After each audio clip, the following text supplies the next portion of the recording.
Yep. Nice. Alrighty, guys. So I'm going to tear into it.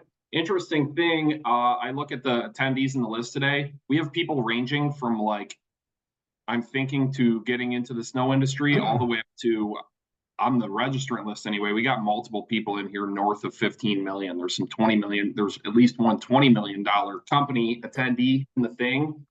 And I'm only going to talk for maybe like half an hour or 45 minutes. So I'm going to try to add value for everyone. I mean, I can't possibly. Can you mute them, Carson? Just mute everybody. I can't possibly uh, speak to everyone all across the gamut of different markets and revenue levels, but I'm going to try to give some value to everybody here. And then I'll also do Q&A at the end. So if you have a burning question, I'll try to kind of just blitz through these slides so I can actually give you deliberate, pointed advice. So like Carson said, my name's Chester. I can't change the name tag on my thing for some reason either, but I'll just roll with it. My company is Big Lakes Lawn Care. That's a picture of our salt dome this morning. I was out there walking the yard this morning. We can hold about 1,000 yards. I was excited because we just put about, I don't know, 300-400 in there right now this past week, just in case. And so it's getting to be that time of year again where snow becomes a hot topic. Who am I? Like Carson said, I'm here in Detroit, Michigan. I have like most people, a lawn care landscaping business that just ended up being in snow. And we also have, we sell bulk materials too. So we're a distributor for some bulk material brands around here. We sell bulk, we sell bags, we sell pelletized material. That's a brick of stuff. I'm sorry? He's talking to somebody else. Okay. We also have been on the Inc. 5000 list. We've been fortunate enough to be on the Inc. 5000 list for the past 4 years in a row. So rapidly growing company. The reason I tell you that is just to tell you that I'm not going to give you advice on how to do something that I haven't done. The guys in the room doing 20 million, I haven't done 20 million. So maybe I can help you with something here, but I'm never going to tell you advice on stuff that I haven't done personally. I've advised a lot of companies. I've consulted with a lot of companies. I kind of network a lot. Here I am with Megatron from the Detroit Lions. Many of you know Brad Lee. And of course, there's me with Jonathan Potoshnik, the lawn care millionaire. And so when I'm not plowing snow, I'm basically trotting the globe, hanging out with celebrities. But I'm basically like you guys. I'm here in my office working every day, building my business, building my team. Also, I'm a partner and regular contributor to Green Industry Masterminds. It's a peer group. We got about 40, 45 company owners in there that network together, and we get guest speakers. We teach you how to build a better business, how to grow. So first things first, I'm going to just give an overview of the industry, right? This is a $70 billion industry. It's a risk management industry largely. So whatever you think what business you think you're in, you're really in the business of risk management for commercial entities. Maybe you could say for residential, you're in the business of making stuff convenient for people. But this is a risk management industry for businesses and corporations. Like many, with me, it started as a way to cover winter overhead and to keep happy clients.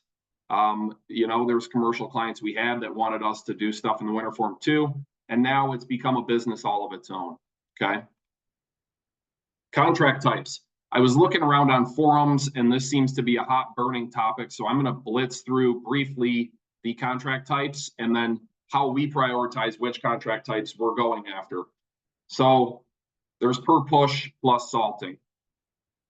There's seasonal contract plus salting. So that would be like your plowing, your clearing is a flat seasonal contract or a monthly contract, and then you're billing them per salt application.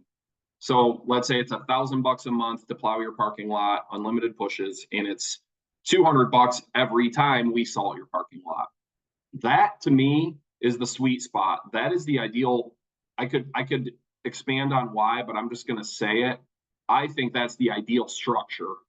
I have friends and colleagues that think otherwise, and we debate. To me, this is the sweet spot.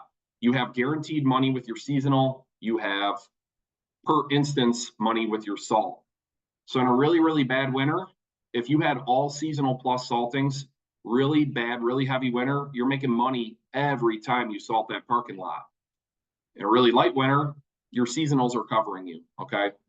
So that's my brief take on those. Then you have all inclusive. This would be contracted, pushing and salting, all in. Surprisingly, with these light winters we've had, we still see people going this direction. There's a lot of clients that want an all-inclusive contract. Most businesses kind of like it because it just fixes their costs. There's no surprises. And then lastly, something I have very little experience with is T&M, hourly work, time and materials work. I'm not a fan of it. Some markets, it's just the norm, but I would try to get away from it if you can, because you're not rewarded for being efficient in an hourly arrangement. You actually, the more efficient you are, the less money you make. So that's kind of a conflict of interest with you and your clients. Now I'll tell you all about my business. Our target mix, really, when it comes to these contract types, because people say, how much of one do I sell? How many contracts do I want? How much do I want per push? How do I figure that whole mess out? The basic high-level view of how I treat it is this right here.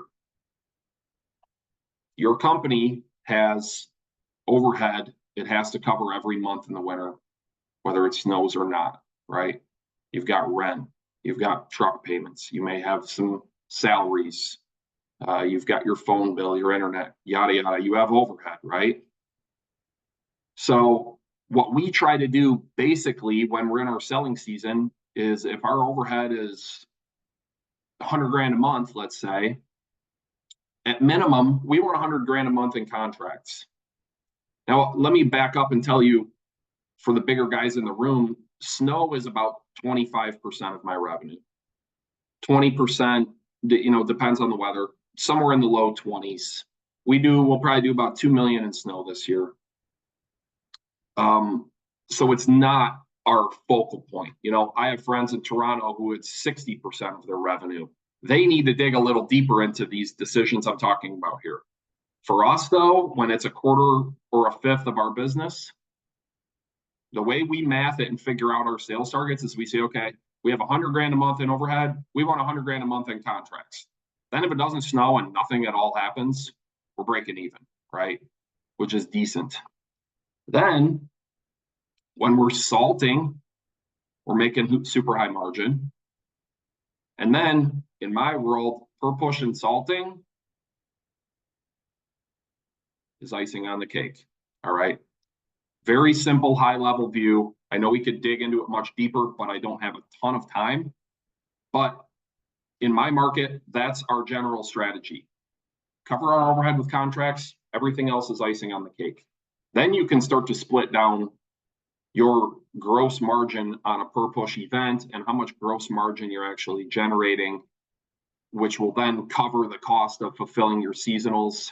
It could get into being a huge math problem. But on the surface, I like contracts because they cover my overhead. I like salt and per push because then you start making some money. I'll tell you this, though. Every market's different. People have all kinds of different business models. We kick some people's ass in snow, and some people kick our ass in snow. So this is largely individual based on your company. Anyone throw in the chat, what do you think our number one metric as business owners should be when we're doing snow?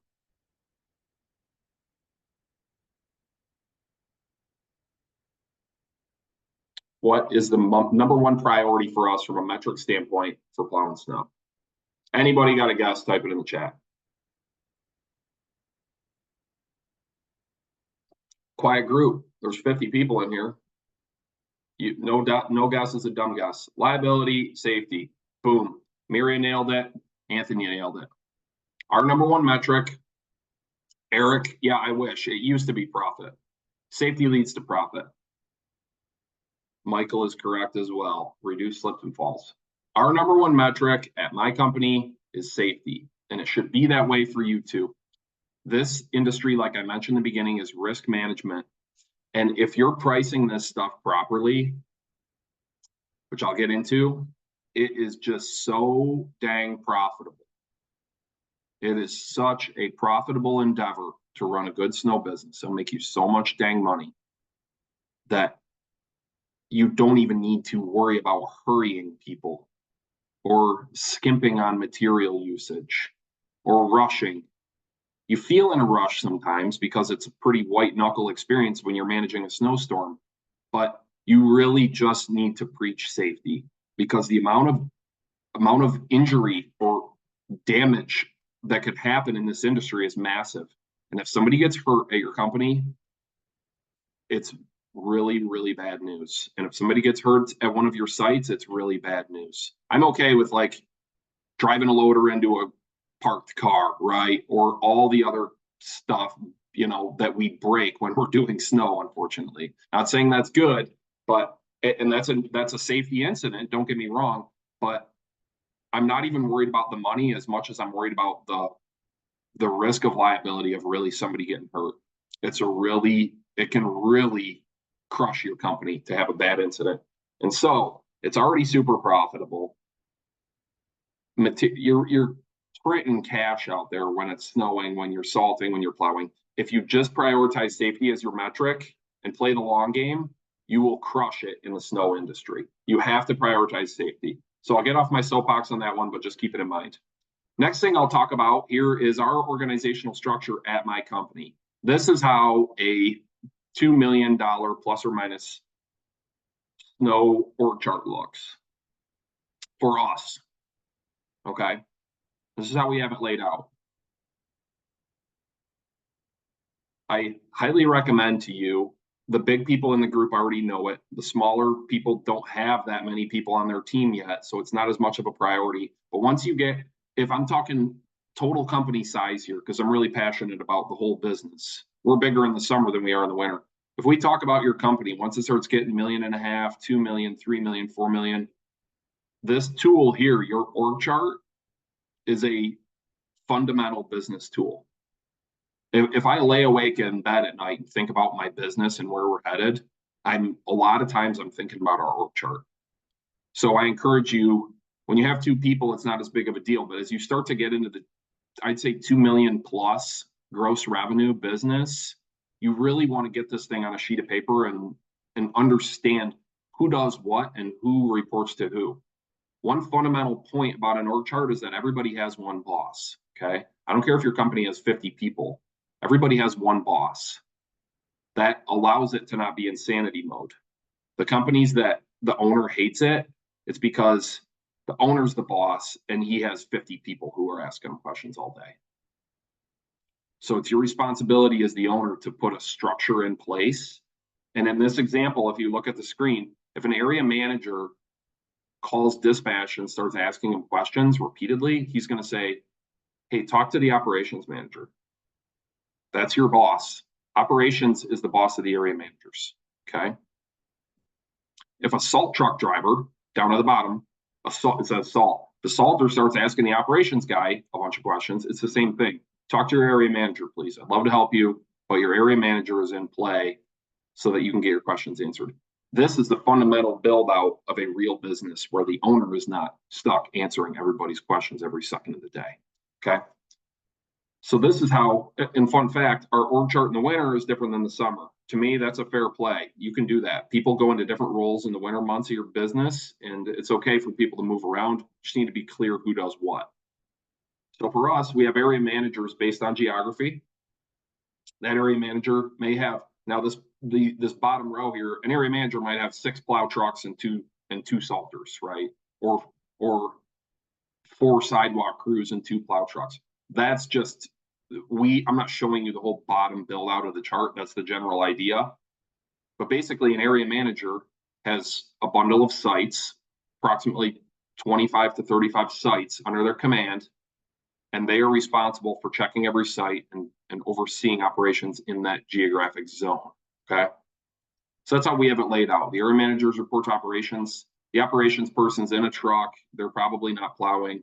They're floating. They're helping out. They're removing bottlenecks where there are issues.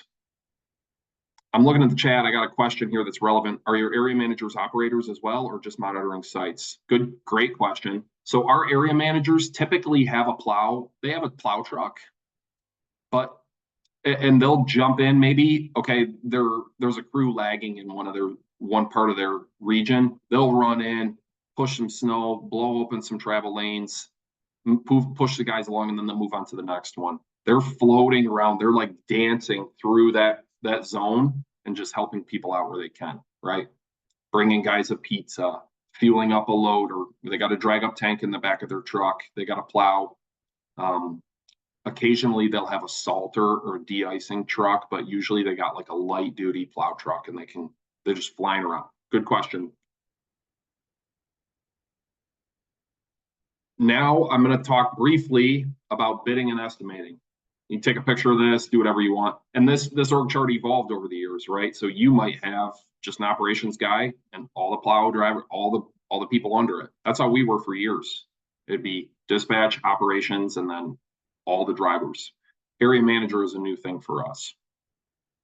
So feel free to copy that. I would copy anything in here. I'm going to go briefly into bidding and estimating because it's probably the most common question. How do I bid this? I'll tell you how to bid this. And unfortunately, it's not an easy answer of just charge 10 grand. You have to, this is the work of building a business. You need to figure this out for your business. But here's the general idea if we're going to bid a site, okay? So when we bid a site, and this is scalable, I bring people in and I can teach them how to bid our snow to our spec, okay?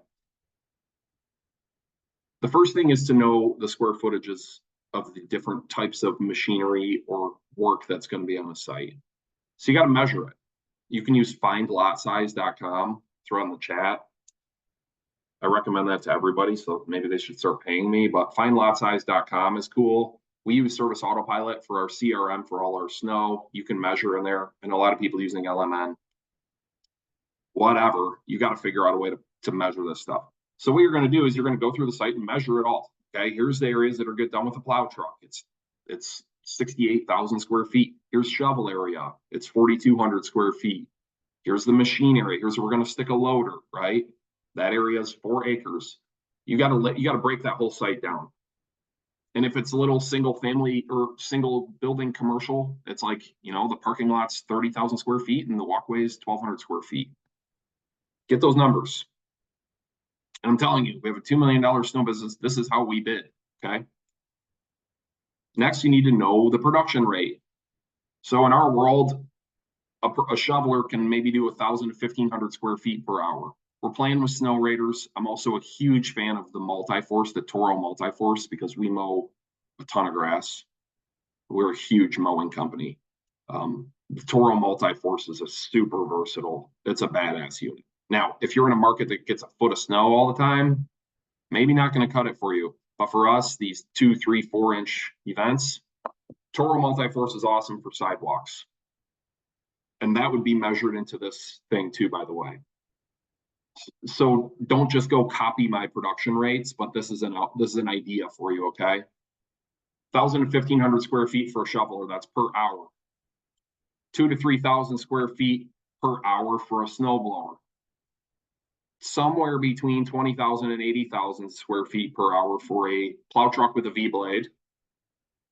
And then loaders vary based on size and configuration. For the loader people in the room, we're going with Hitachis this year. The Hitachi, they're 80s, some little 80s and some 100s.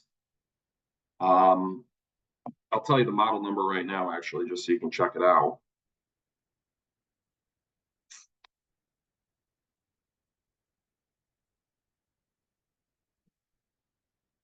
They are called, bear with the ZW. So Hitachi ZW80 or ZW100 is what we're rolling with. And those are really comparable.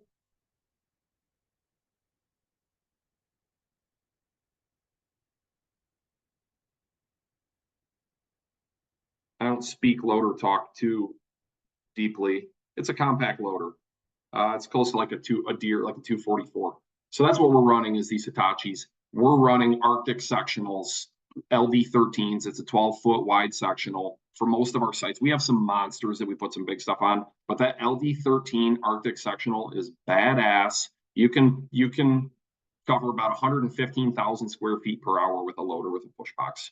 So again, varies on size and configuration. We got some monsters out there, yada yada, but that's our go-to unit. So now you measured the site and you broke it down into these areas, right?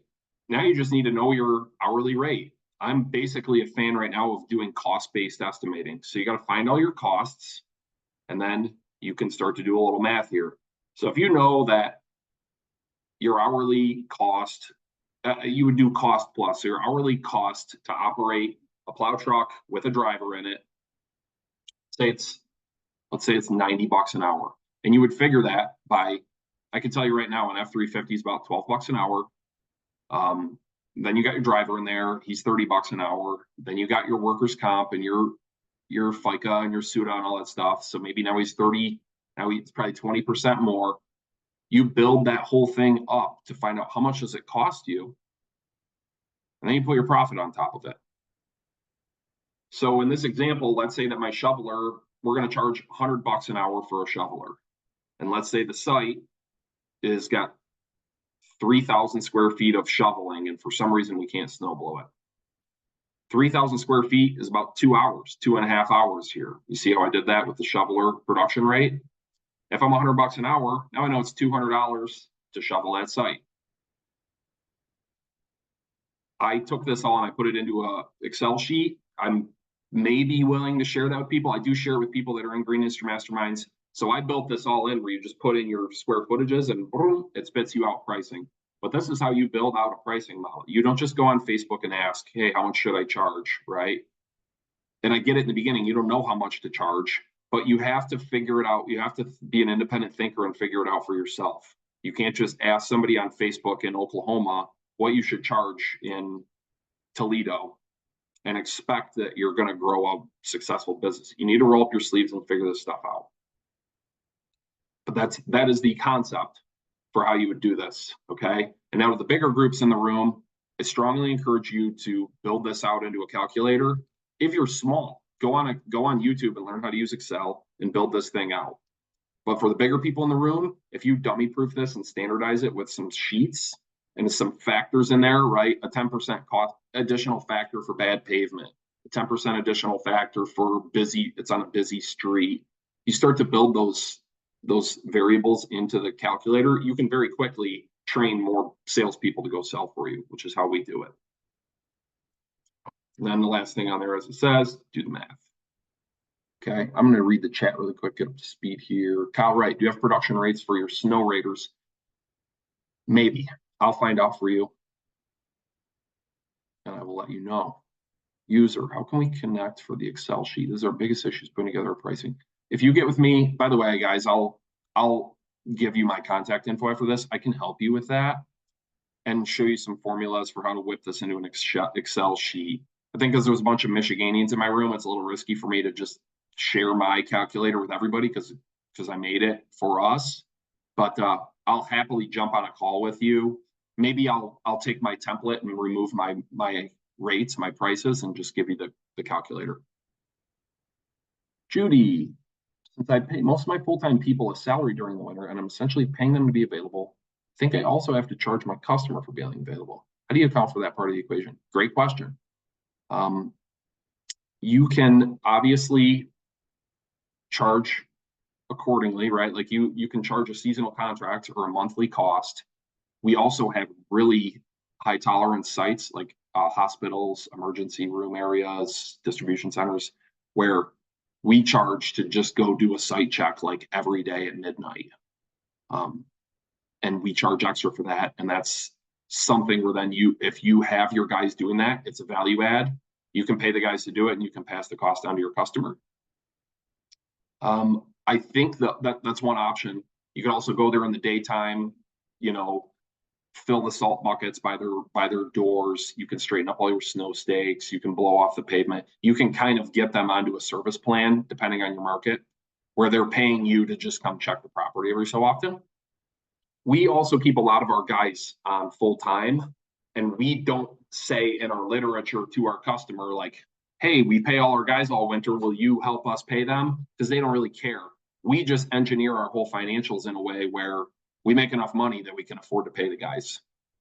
So hope that kind of helps answer your question. Well, kudos to you for keeping people on. That's a really a power move in our industry, is to be a 12-month employer. Ben Newbold, how many inches of snow are these production rates based on? Probably 3 to 4 inches, right? And our calculator can fudge up or down based on depth. But in my world, I'm not letting it get up to 8 inches before I push it. You're going to have 2 or 3 pushes by then with how we execute. So these are the, I would say, 2 to 4 range. Don't worry, we are in Missouri. Okay, yeah, I'll share you my sheet then. Just don't come to Michigan, and I won't come to Missouri. Jayton Johnson says, how do you differentiate between commercial parking lots and townhomes? So townhomes, how I would do this is, if you're, let's say you've got a big complex of townhomes, I would still measure all the areas that you're going to service with, like maybe you're going to have a skid steer and a box in there. So measure all the driveways and say, okay, what's my production rate to drag all these driveways with a skid steer? And then I'd measure all my walkways and say, how much handwork do I have here? And I would run it through the same way. If you have life hack here, if you have a site with 200 townhomes, if they're like condos or carbon copies, you can usually just measure 1 or 2 of them and get kind of like a keystone measurement and then multiply. So you don't need to measure every single driveway if they're all the same. Don't forget, though, the roadways through townhome complexes. That roadway, you can usually get a really high production rate on that. So you measure the road, and maybe you're 90,000 square feet an hour to blow through a roadway. Then the driveways you're going to measure separately and figure your rates to back drag those. You're going to come out with how many hours would it take me to plow this thing. Then all you got to do is multiply by your price per hour to plow. Lawn P says, what rates are you seeing with the Hitachi and the LD13? With a Hitachi and an LD13, we're getting north of 100,000 square feet per hour pushed. I'd say 115 is a safe bet. So you have a Hitachi with a LD13, it's a 12-foot wide pusher. You're getting 115,000 square feet per hour on a parking lot, which is pretty much wide open pushing. Maybe some truck bays, but I'm not talking tiny little detail work. I'm talking volume. Jayton Johnson, how do you differentiate? Okay, so to clarify Jayton's question, this is for pricing. Us personally, we avoid condos like with a 10-foot pole, because it's handwork, they're picky, there's refreeze. A lot of the condos in my market, like you're saying, townhomes, we have some townhomes, a lot of condos. The roofs seem to always pitch down and drain onto the walkway into the front door. So in our world, there's a melt, and then everything drains down in the walkway up to the front door, freezes again. So there's all these refreezes. They're on a budget. They don't want to pay. It's just not a great client for us as like a townhome or a condo. So we really just avoid them. And if we're going to do them, we charge them. We charge them a lot. For us, we want square footage. We want massive square footage under contract is kind of our ideal. So a lot of big pushing. I will say, though, this is still talking to Jayton here, that we have a member in our peer group, Green Industry Masterminds, who's in Minnesota, and he crushes the townhome game with snow. So I can try to get you connected if you want some advice on that.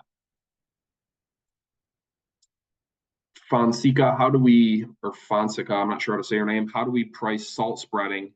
Are we talking about that also? Yeah, I will touch on that briefly at the end. Write that down, remind myself. What was the production rate of the loader? Jesse says 115,000 square feet per hour. Thank you, Dave Voyna. Michael says, when looking at seasonal, what is the thought process on figuring out how many visits? We have caps and some old data, but worried about being low on visits. Great question. You should be able to find data online for your market. Like try out currentresults.com was a good one for us, where you can find out how many 1 inch, there's data in the internet, like how many times does it snow 1 inch or more in Des Moines? How many times does it snow 3 inches or more in Des Moines? 6 inches, right? There's data for that. And then you can compile that in and be like, okay, well, on an average winter, historically, we maybe have 10 pushes. I'm making these numbers up to show you the point. If you can dig into the internet and find out, okay, on average in Des Moines, we'd have 10 pushes. Well, then you go through this thing on my screen and find out, okay, price to shovel it, price to plow it, boom, boom. You can say this thing's $1,000 a push, maybe based on all my math here. Well, then you could go, well, for a season, I got to bill them for 10 pushes.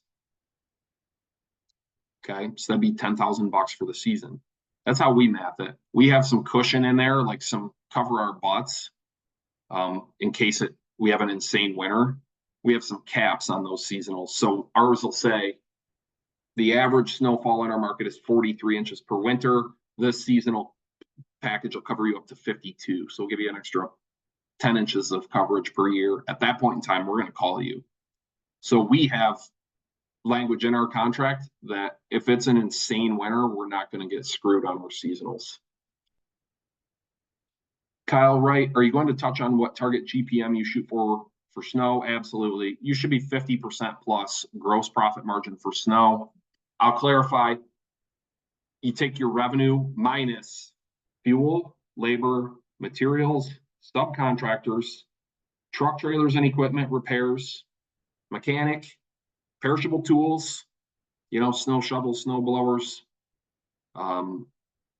labor burden, all that stuff, all in. After you pay all that, you should have 50% of your money left. That would be your gross profit margin. Kyle, it's I don't know, it would be a Jim Houston style budget. I can also give you numbers for other schools of thought if you'd like, but you should be 50% plus. We run about 55 to 60 depending on the weather. Ben Newbold, would you ever use a skid steer on larger walkway areas in front of storefronts? I would. I would absolutely, anywhere you can use a machine in snow removal, it is better than using a person. The problem I would see, maybe depending on your site, is you don't want to be trailering around a skid steer in a storm. But if you have a site like a plaza where you're plowing the lot with a skid steer and you can get up on that walkway, that curb, and push all those, more power to you, dude. I would absolutely do that. Nick says, located in Winnipeg, Canada. Heavy snow environment. We do a commercial only mix of seasonal and per push. Snow hauling is the moneymaker. I've heard that. That's awesome, Nick. Good for you. I'm gonna put a pin in the chat for a minute, and I'm gonna just go back into the presentation, but then I will hammer on more of these questions and comments at the end. So back to the presentation. I'm gonna give some tips right now for if you're a smaller snow outfit. Okay, number one, being a sub isn't bad. Being a subcontractor for a bigger snow company is not a bad thing. You just need to vet them. And I don't have any experience with these national providers that I've heard horror stories, right? I won't name names, but Google, if you're going to be a subcontractor for somebody, Google them. Ask them to talk. Hey, who else do you sub to? I want to talk to them. Really vet them out to make sure they're going to pay you and make sure it's numbers that work for you. But it's not a bad thing. We've been a subcontractor for some bigger companies than us, and it works out pretty good. Great way to get started in this industry. Number two, learn your numbers. Business is one big math problem. There's some secret sauce sprinkled in: leadership, management, marketing, sales, interpersonal stuff. There's lots of other stuff you need to learn, but it becomes one huge math problem. I'd say it's especially true with snow, where that feeling where you're set up for the year and you're like, okay, well, when it snows, are we ready? I think so. I think we can do what we sold with what we have. And there's kind of that uncertainty before the first storm. Like, how's this going to go? Math gets rid of that. So learn your numbers, become a nerd, learn how to use a spreadsheet, think in terms of math. And I'm not talking calculus, I'm talking multiplication, addition, subtraction, multiplication. You need that to build a snow business. Next, don't fear snow. I had a mentor in Boston who told me this way back in the beginning, because I remember, now it sounds silly. In the beginning, I thought it was scary. It's intimidating. You're taking big commitments for big people and you don't want to screw up, and it can be scary. So my advice, if you're a smaller company, don't fear it. Don't let it scare you. Learn the shit, embrace it, learn how to be a boss, learn how to run a snow business, and just figure it out. You can figure it out. Next, whatever you think you need, get extra. Okay. In snow, you need to plan for a worst case scenario, right? Or for the people who watch The Office here, worst case Ontario, right? You need to be prepared for worst case Ontario in the snow business, because when the shit hits the fan and you get a bigger storm than you thought, equipment's going to break, people are going to call off, the truck won't start, yada yada. So this is the industry of having a backup plan and having backup materials, equipment, staff, whatever. If you think you need 4 shovel guys and there's a big storm, call 8, at least call 6. You get my point. I wish I knew that early on, because there's so many times where I would do my math, learn my numbers, make my projections, and then you get hit with a curveball in the middle of the night, and you're like, dang, I wish I had backup. Last tip for the smaller folks in the room: hire an attorney to review your contract. This industry, you need to have a good contract in place, and it varies. The laws vary by state. So get a contract from somebody, right? Or just call an attorney and say, hey, I'm a snowplow company, make me a contract, and pay the $500 or whatever to have them write your contract for you. And if you already have one, call a lawyer and say, hey, I'm a snowplow company, will you review my contract and tell me how it looks, right? You want that thing to be bulletproof. So just pay the money to have a lawyer do it. You'll thank me later. Now, tips as you get bigger. Invest in technology. Technology is the people in our industry are generally lagging in terms of embracing technology. And I say that broadly: lawn, landscape, snow, tree, whatever. Invest in technology. It could be GPS in your trucks. I think everybody has that one by now. It could be cameras in your trucks. It could be site cameras on your sites, right? So you can tune into your computer and see whether it's snowing or not over at that big site you got that's 15 miles away. Remote weather stations, fleet management software.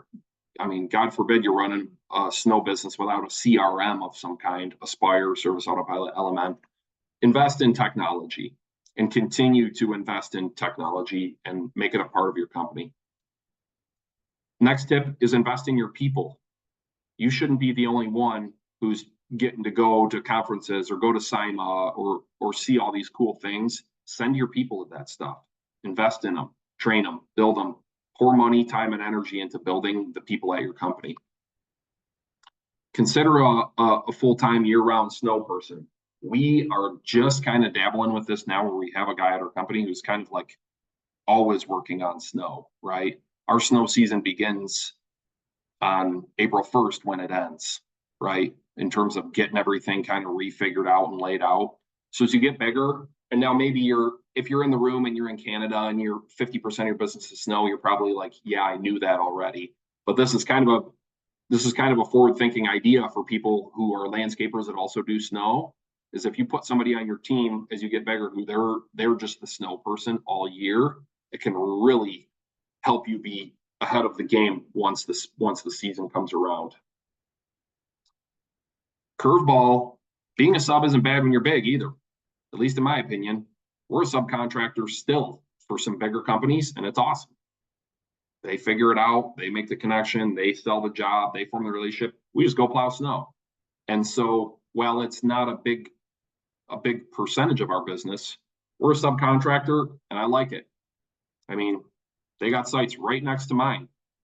Heck yeah, I'll take it. I already got a loader next door. I'll just drive over there and plow yours. And as long as you pay me on time, everybody's happy. And usually big local companies, I mean, I would like to think they all pay on time. The ones I deal with do. Tip as you get bigger: prioritize safety and training. You need to be having a snow rodeo, teaching your people about the equipment, best practices, safety, all that. When you're training your people and paying them to stand around and learn about this stuff, they see that you're investing in them, and it becomes a happier, more productive workforce. Plan, plan, plan. Snow is a business of having a kick-ass plan. So you've got to prioritize planning as you get bigger, or here's the thing, you won't ever get big if you don't plan. Okay. You'll be like, man, we can't grow. And I don't know why. Part of it is because you're not planning way ahead, which to me is math. You're not doing the math ahead of time of how many proposals do we need to write? How many sites do we need to sell? How many trucks, plows, shovels do we need? How many snow stakes do we need? Right? You got to math all that stuff out. All right, I am going to flip to the chat for a minute.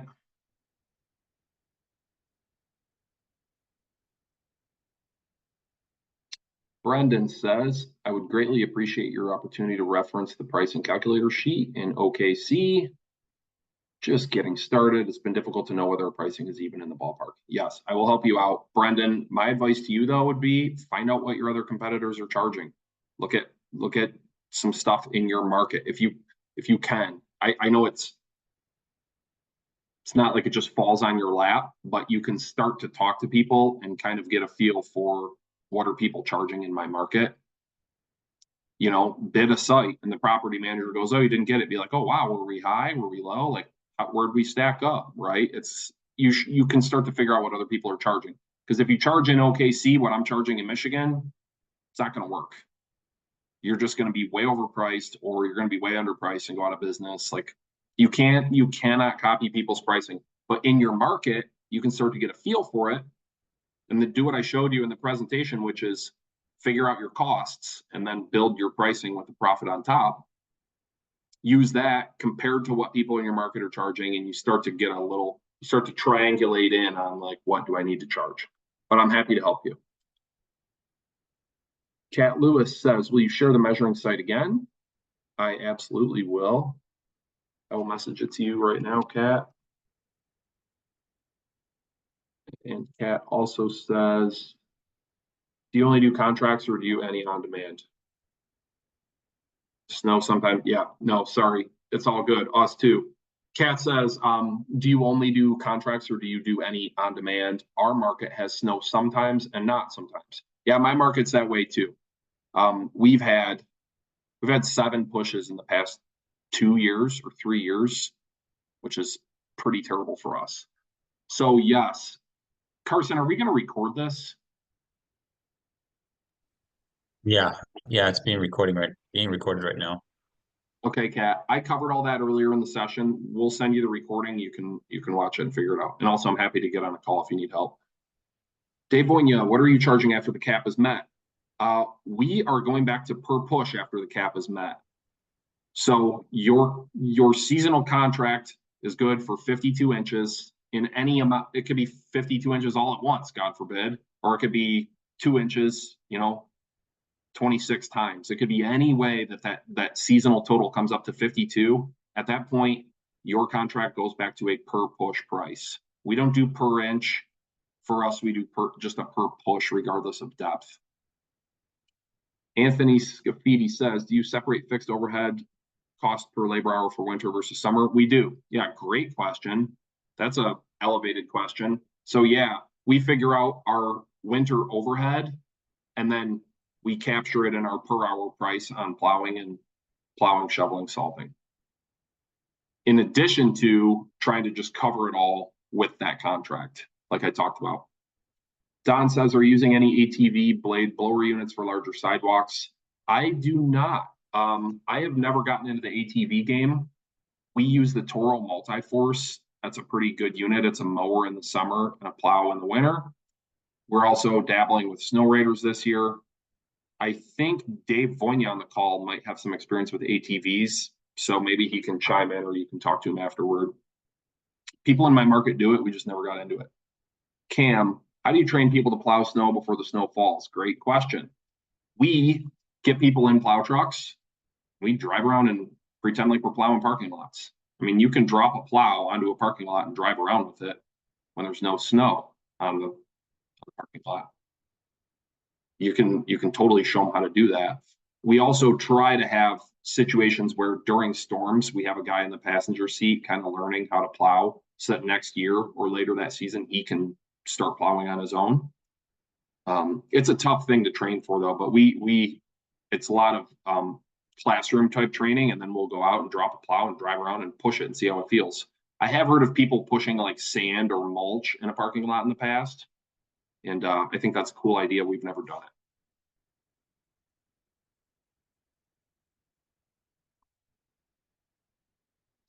Eric says snow stakes aren't free. Do I charge for staking? We do. Yeah, we do a flat rate charge for staking just to keep it simple. It just says in the contract, when you accept this, we're going to charge you blank for staking your place. We could be more detailed with it because some are bigger than others, but we just flat rate it so we have to figure it out.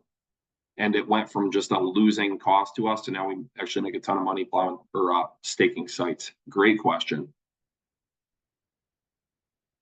Judy says, will you have time to discuss pricing of salt spreading and brining? I will. I don't know anything about brine. In my market, you can get bulk salt at the dock. Detroit is a port. It's a major port, and it's on a salt mine. Many people don't know this. There's a salt mine under Detroit. So we don't brine because it doesn't make economical sense, but I can talk about salt pricing. Samuel says, I'm here on the east coast of Canada. We may have snowfalls that are a couple centimeters, and then there may be snowfalls of 2 to 3 feet. How do you manage quoting this and labor required to produce it? That's tough. I would question, how often do you have a snowfall of 2 to 3 feet? If you can put that in the chat, I could probably give you a little better advice. Simon Prine says, what did you say you use for historical data on snow amounts? We dug it up. The website I remember being really good is currentresults.com, Simon. Currentresults.com. Don't know if they have data for everywhere, but for Detroit, they had some awesome data. So you could type into Google like my city snowfall data, current results. Jedediah says he'd love to go back and rewatch it. Yes, we will send out a recording. Thank you, Carson. Cam says, how do you train people? Oh, I already covered that. Okay. Samuel says 1 to 3 times per year, 2 to 3 foot snowfalls. Holy cannoli. How many, Samuel, how many events do you have that are under 6 inches? Put that in the chat.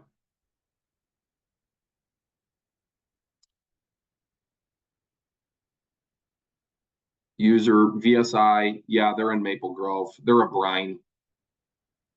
They make brine spreaders. Dave, are they training you on general snow best practices or just on their VSI machines? Samuel, 7 to 10. Wow, dude, that's tricky. I think my short answer is you just got to build your business to prepare for the worst, right? Now, with us, there's like everybody gets a 100-year storm once in a while, right? But you 1 to 3 per year with a 2 to 3 foot, that's bananas. I would say you got to build that into your pricing, dude. And when those happen, I would rather see you push 6 inches 4 times or 5 times than to go try to push 3 feet of snow. And I would charge for it. Ben Newbold, yes, you are basically correct. Samuel, you're welcome. Conley, do you pay extra on holiday storms? Yes, generally, just out of the kindness of our heart because it sucks. There was a year where we did Christmas Eve, Christmas Day, New Year's Day, and that same year we were plowing snow on Super Bowl Sunday. Kind of sucked. So we usually bonus our guys and hook them up and just show them that we care and we appreciate them. We also, this is a cool tip. If you're a landscape company that does snow like me, well, you need your people there for snow and you want them to come back in the spring too. We do a return to work bonus. And the requirement is that if you were on time or you were present for every snow event that winter, then when you get back to work in the spring, we give you an extra pay on your paycheck. We do, I think, $500 on your first paycheck back. Don't quote me on this. I think it's $500 on your first paycheck back in the spring full time, and then another 400 like 6 weeks in or something. Conley says, do you pay out of pocket or is it in the contract to charge extra on a holiday? That's a cool idea. We have not done that. I think it might be cool to charge extra if it's on holiday. And I think your customers might kind of be okay with it. They kind of get it. It's not something we do though. All right, I'm going to flip back to my presentation here. Awesome questions. I got 2 slides left that I'll go through them pretty quick. And so if you have Q&A, slap it in the chat. Conley, will you type your holiday clause into the chat for us, please? 2 more slides, guys. General do's and don'ts for your snow business, okay? Number 1, know your market. Know your snowfall totals, your contract type, know it like the back of your hand. Know your competition, know the big names, know how it's done, know how it works. Become a student of your market because that's where you operate. Keep it dense. See people all the time getting stars in their eyes at this big site that's, oh, it's only 45 minutes away or whatever, right? Again, I'm making up a time. I don't know your market. Maybe that's fine. But to me, in my market, we don't want to go far away. God forbid something breaks down way out there. And if it's 45 minutes in the sunny afternoon, how long is it going to take to drive there when it starts snowing out of nowhere and you're scrambling, right? So I would really be picky about how far you're willing to go to do these jobs. And if you're determined to go way over there, charge accordingly. Prepare, prepare, and prepare. This game is largely about being prepared, so when it happens, you're not having to make stuff up on the fly. Data is your friend. If you don't have any data, start tracking it. How long does it take my guys to plow this parking lot? How long does it take my guys to shovel this sidewalk? Get out there and start keeping track of this stuff. I did this job and I lost it. Well, how much should I charge? Who got it? How much should they charge? How much should I charge next time? Which sites complain the most? Which sites complain the least? Which plow performs the best? Which plow breaks all the time? Start figuring all that stuff out, okay? Don't be afraid of it. Talk about that. Always, always, always get a signature, okay? You need a signature on the dotted line for everything with snow. I'm talking about the contract with your customer, or hey, don't salt us today. It's going to be warm later this afternoon and it's all going to melt. I want that in writing and I want a signature, because if there's a slip and fall and you get sued and you go, oh yeah, well, they told me not to salt it. Oh, where'd they tell you? Oh, they just told me, they called me and told me. Do you have proof? Right? You can be up shit's creek really quick in this industry. So get everything in writing. Get multi-year agreements. Multi-year agreements allow you to buy big equipment. What if you're like, oh man, I want to buy a loader, it's 100 grand. Well, if you can show me, yeah, well, I have 500 grand in contracts for the next 3 years, then it might make more sense. So get multi-year agreements in place. And the last one on this slide, replace labor with equipment. I said it earlier, okay? It's really hard to move snow. And the more you can mechanize it, the better off you're going to be. Do's and don'ts continued. Always, always communicate with your client. We email all the time. Hey, there's a storm coming. Sorry, I got a notification. Here's how much snow we're expecting. Here's when the guys are going to start. Here's when we hope to be done. Email, text, call, whatever. Tell your customers what to expect so they're not just waiting, wondering where you are. Charge what you're worth and add some more on top. We were all a low baller when we started. You know, you need to be charging good money for this. It's a hard thing. If you think you got your numbers figured out, throw a little more on top and send that bid. Treat your team very well. Without employees, you don't have a business. Set expectations with your clients up front. You want to be very clear with your clients on what to expect. What time will we be done? How often do we come? What are we going to do if blank happens? What do we do on Sunday? What time do you open? You have to kind of get as much detail about that site as you can. Otherwise, they're going to imagine they call you pissed off and they're like, we open at 4 a.m. every day. Why are you here? And you're like, I didn't know that. All our other businesses open at 7. Well, if you didn't align those expectations up front, one of you is going to be unhappy. My last point or tip of this whole thing, be a freaking Titan. Be a badass. Show up early, stay late, dress like a professional, work hard, take great care of your people, communicate, develop yourself, read business books, all that stuff. Like, Be a badass. Be an industry titan. Don't be some kind of shisty. You're not just the snowplow guy, right? Or the snowplow gal. Like, you're a professional in an industry that is going to get bigger and bigger every year, because you can't outsource it to AI. You can't outsource it to China. And the services industry, landscaping, snow, plumbing, fertilizing, pest control, tree work, electrical, like, is just on a massive tear, and it's not going to stop because people don't want to do it. And all the other high value, high paying white collar jobs are going to be getting replaced by AI or outsourced. Okay. So treat this shit seriously and be a professional. We call it an industry titan in our group. That's all I got. Carson's going to tell you briefly about Green Industry Masterminds, and then I'll answer some questions. Yeah, thanks, Chester. Great job, man. That was awesome. Really good information. This is the type of stuff we talk about quite a bit in the group. It's just very real stuff that we talk about, and not we kind of do a good job of bouncing between high level stuff and getting pretty granular with things too. And so Chester does a really good job with that. But we meet weekly as a group. Um, one week we do Q&A, and then the other week we do a more structured content around employees, um, marketing, sales, KPIs, processes, all that kind of stuff. So our goal is to get you to 8 million as fast as possible.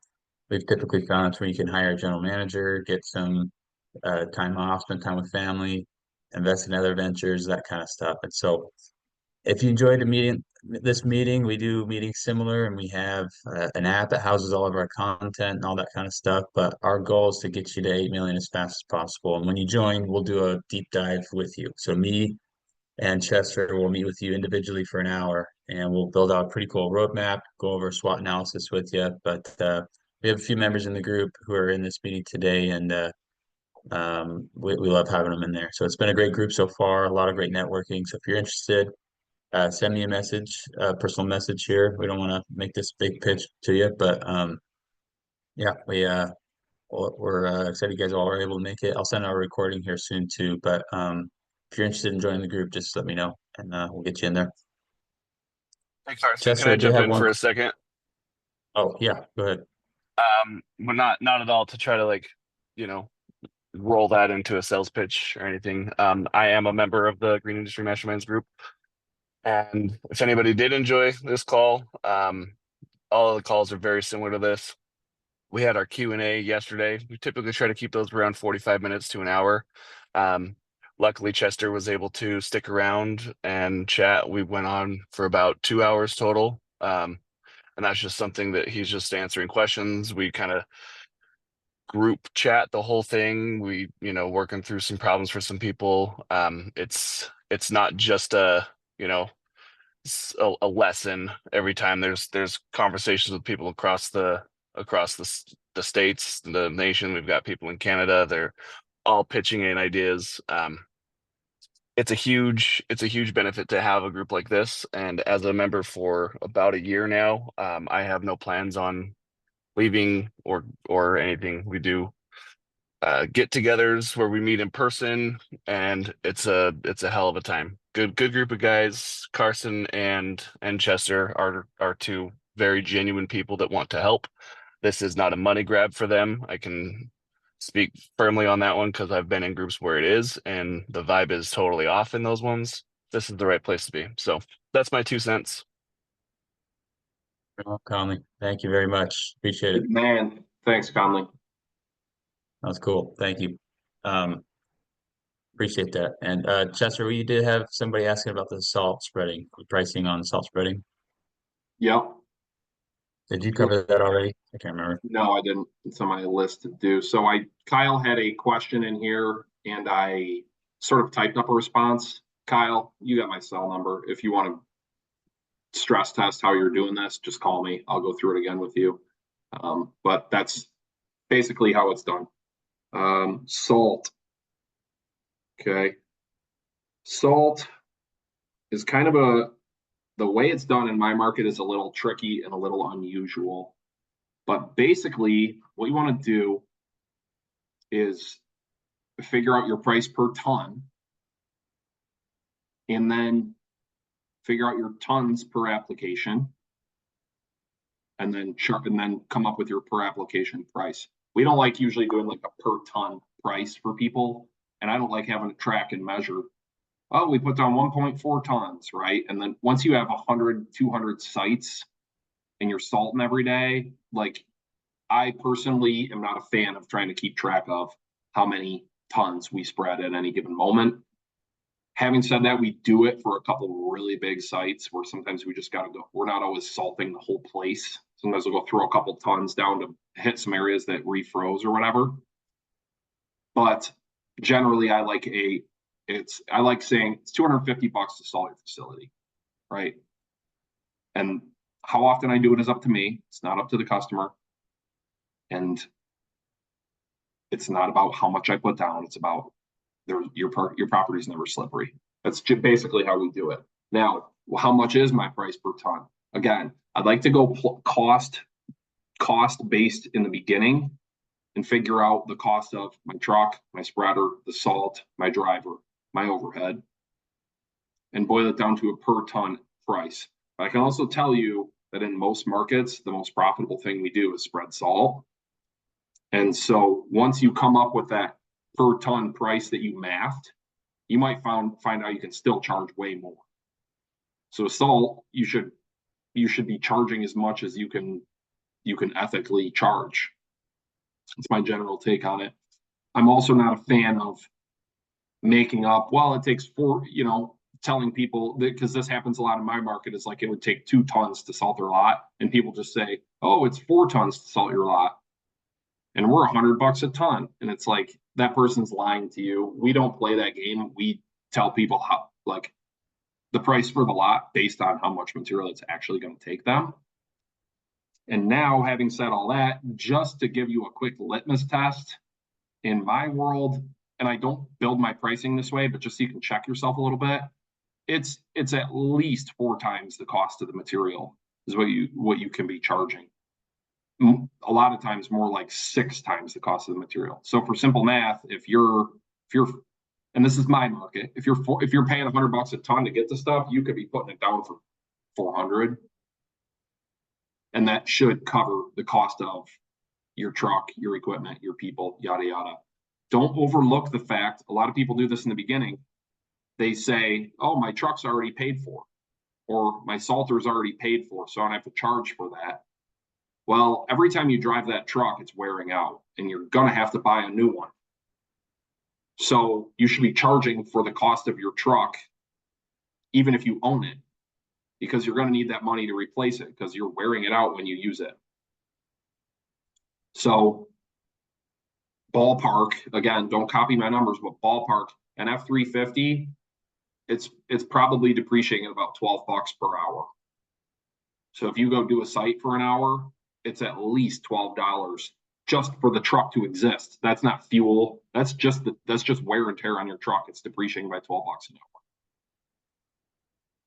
Think about your salter the same way. Okay. Well, my salter is $7,000, and I'm going to have it for 3 seasons. Well, that's $2,500 a season. You need to cover the cost of the ownership of that salter. So if I go out 25 times, I got to make $100. I got to charge $100 every time just that the salter exists. I hope that's not a rabbit hole. I hope that kind of helped you get your head around salt a little bit.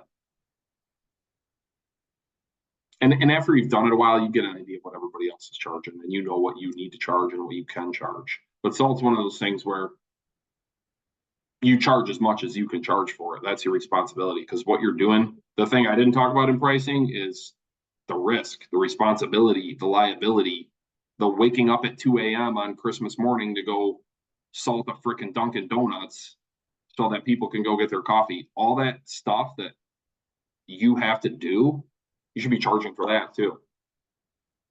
Whatever you think you should charge more. That's my basic philosophy. Conley says, I'm getting salt for 2 cents a pound and selling it for 20. Good for you. That's awesome. I would go sell as much of that as you can humanly figure out how to sell, and then I'd go sell more. That's killer numbers.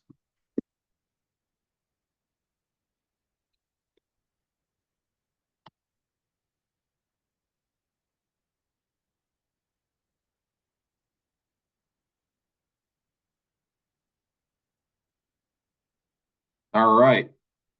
Thank you for the great info. You're welcome, McKenna. What other questions do we have? Oh yeah, thanks, Chester. No. Check that out. Nick, you're welcome. You guys need anything, just hit us up. You find us, whatever, Facebook or something.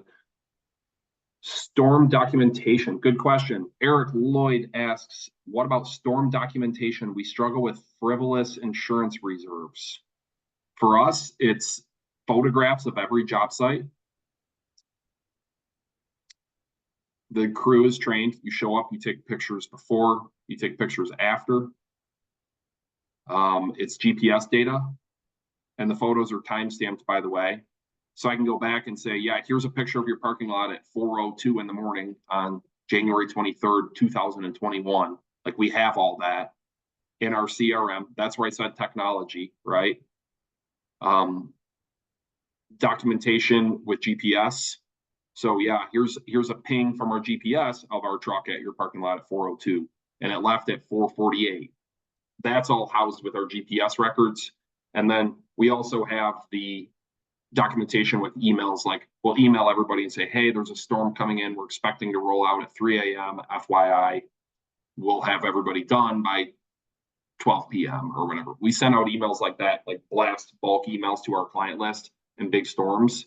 And so usually that's documentation as well. It's like, look, we knew we were plowing on this day. Here's the proof. Does that answer your question, Eric? McKenna asks, do you have an issue with retaining customers year to year? No, not really. I mean, we don't keep them all, but I think it's okay. She gave us more context. In my area, we had a killer storm last year, resulted in crazy high invoices that were sent out. This year, we've seen a lot of commercial property shopping around. Yes, we have a member in our group that had that exact thing happen. He had the most banner month of his business career, and then a bunch of people wanted to drop. To me, that happens, but it's just communication, McKenna. It's calling them and saying, look, like, that storm, the bill sucks, right? Like, the storm sucked for us too. We really had to bend over backwards to get it right for you, and it was not fun for us. And here's some ways we are going to adjust your contract to mitigate for that, right? You can start to communicate with people. We get a little more fancy as you get bigger. We have some accounts that'll say, like, we want to pay 10 grand a month but we want a max of 2 pushes. Like, let's say this, McKenna, okay? Your parking lot's 20 grand a month. Well, people might go, wow, like, we don't know if we want to pay that. And we go, okay, here, we'll do 10 grand a month, but it's a max of 2 pushes for you. And then if we have a freakish month, you can pay per push after that. So it's kind of like a middle ground hybrid contract where you can help them budget and you can also kind of cover your butt. So it happens, but yeah, there you go. You're welcome. Start getting creative and really communicate. Sit down with them and align needs. You know, they're people too, and so for you to be able to sit and talk with them about their business and your business and how you two can be a good partnership is just part of the business. Eric says, our clients permitted to communicate directly with field personnel. I mean, you can't stop them, right? The problem where we have is condos where everybody comes out and they're like, hey, can you shovel my back deck? Or can you hang up this wreath on my door while you're shoveling? Like, all that crazy stuff you get from residents. We try to tell those people, like, hey, please contact your property manager. We're busy. But permitted is a strong word. Like, of course they can. Like, you're their provider, and we try to have guys that know the basics of talking to people. But usually it's kind of like, if a client comes out and asks the plow driver something, it's like, great question. Let me call dispatch for you and find out, right? Or let me hear my area managers around the block. Let me get him over here and I'll get you an answer. But yeah, I mean, if I was a customer, I wouldn't want to go to the plow driver and ask him something and have him be like, I can't talk to you. Don't talk to me. Call the office. Like, that wouldn't be a good experience for the customer. Hope that helps. Questions. I got a couple more minutes.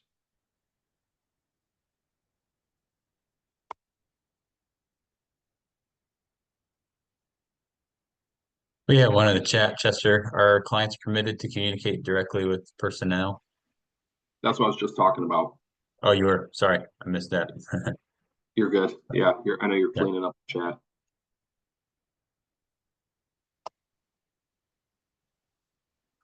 What else, guys? Still got 38 people here on the call.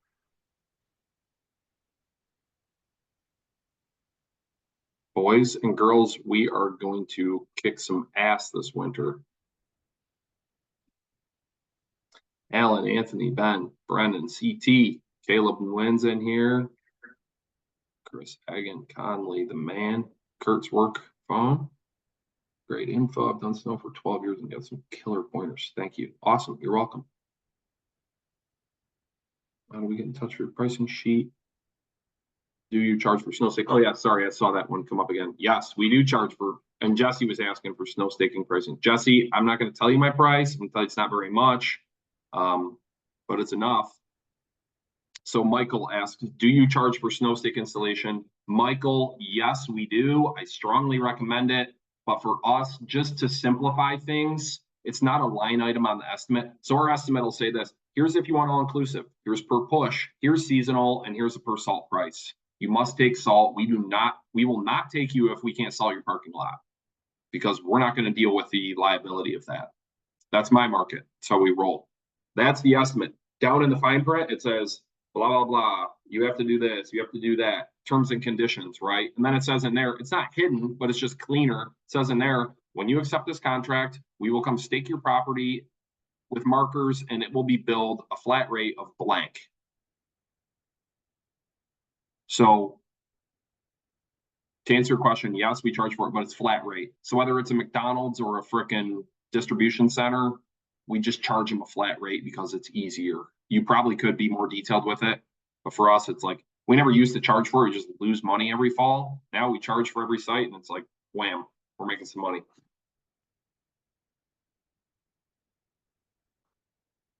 McKenna says CRM preferences, pros and cons of what you're running on. We run on service autopilot. Not the it has its flaws, and my operations manager is actually exploring other CRMs that are just for snow because it's becoming a bigger thing for us. But we run 2 million through service autopilot, and really there's a learning curve, but we do it and it works. And we use service autopilot for the green season for all our other stuff, so it just makes sense. It's all in there anyway. We also, there's obviously some work done with spreadsheets and other software solutions, but that's what we do. I've heard LMN is good. There's a lot of people in our group now that are going to Aspire. I'm sure that works well too. I would ask you, McKenna, what type of sites are you doing? Oh yeah, and then this user says Jobber. Yeah, we just bought a competitor and they were using Jobber and it was pretty slick, but small for a smaller business.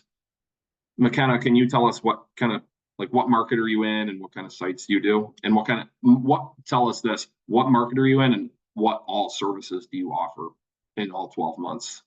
Or like the big ones. I don't need all 100 of them.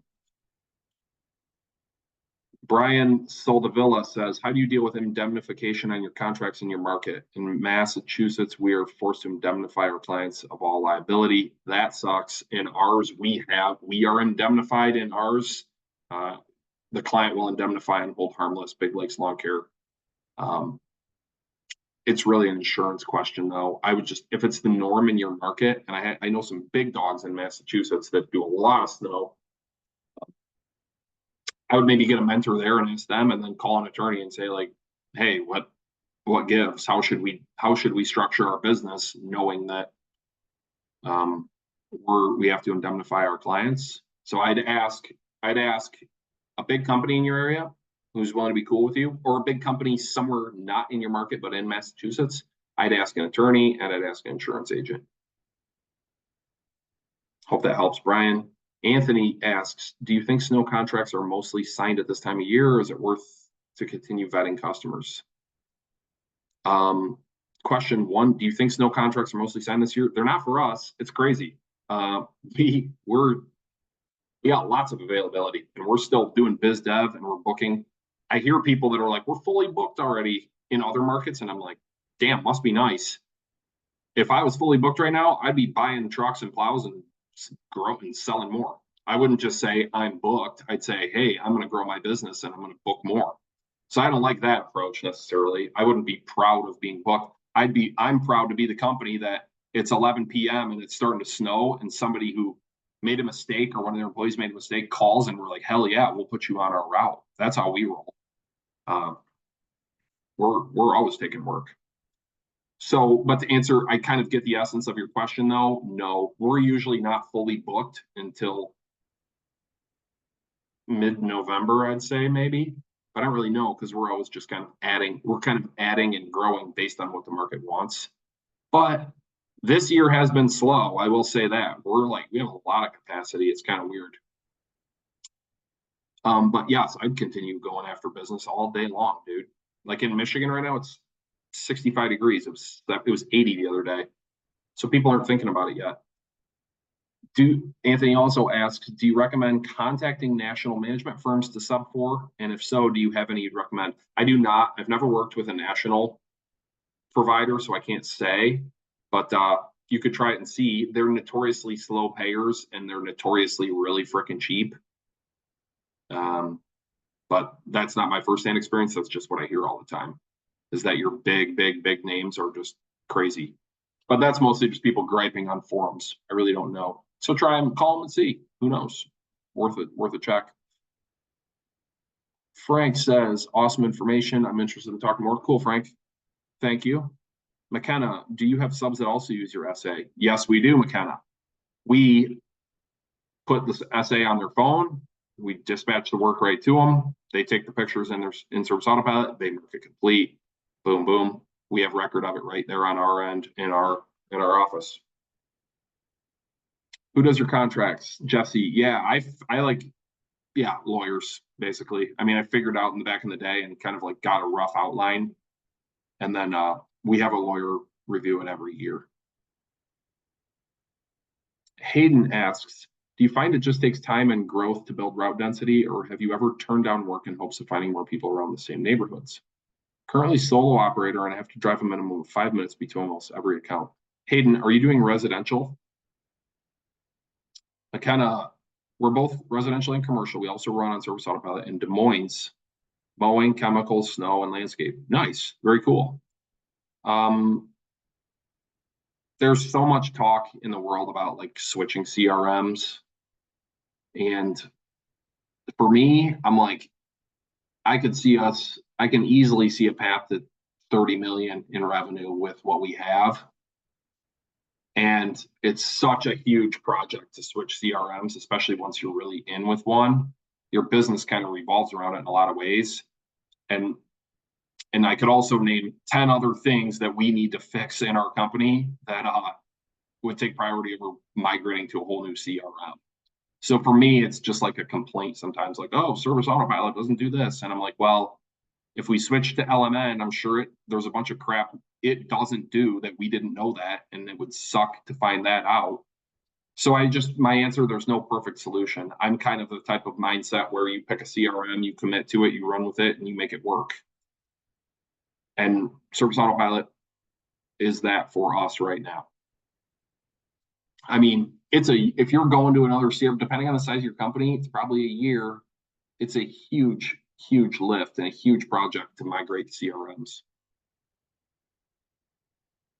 Eric asks, do you have any familiarity with using Aspire for snow? I do not personally. There's people in our group that do.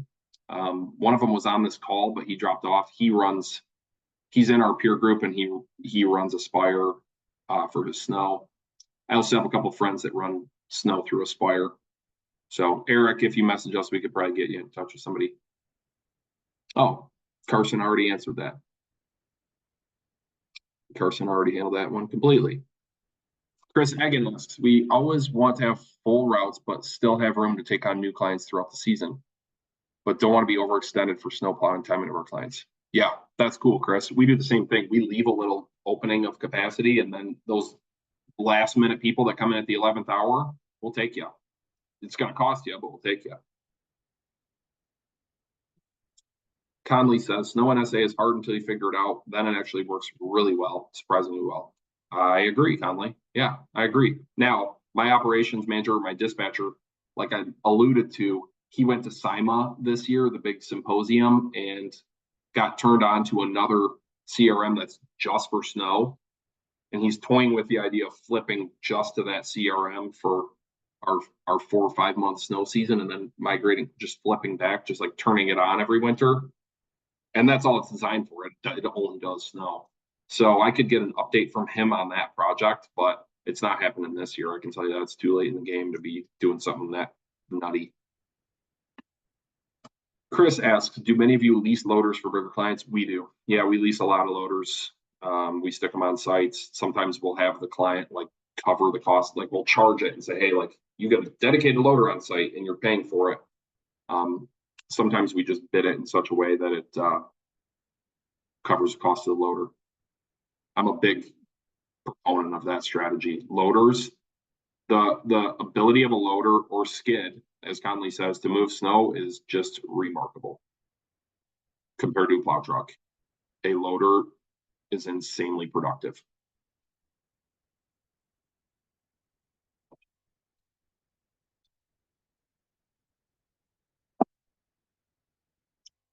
That was fun. Last call for questions.